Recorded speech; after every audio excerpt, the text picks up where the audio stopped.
संगीता संगीता हजुर फेरि किन आइन आज फेरि?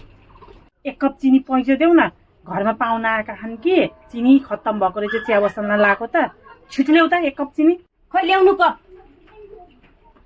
तिमीले त जहिले पनि कहिले के छैन कहिले के छैन कहिले के छैन भन्दा मागेरै सताउने परिन्। छ्या छ्या छ्या छ्या के लिनु? भोलि ल्याइदिइहाल्नु है। दिइहाल्छु नि, तिम्रो एक कप चिनी खान्न त म।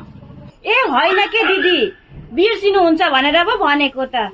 ल संगीता, मैले बिहान लगेको चिनी लिएर आइदिन्छु लौ। ए ल्याइदिइहाल्नु भएछ? गएँ मलाई हतार छ, म त गइहालेँ। यी आइमाईले त केही चिज दिन मन लाग्दैन। पैँचो चिनी भन्दै आएर मैले दिएँ, अब नदिँदा पनि छुची अस्ति खालकी भन्छन्।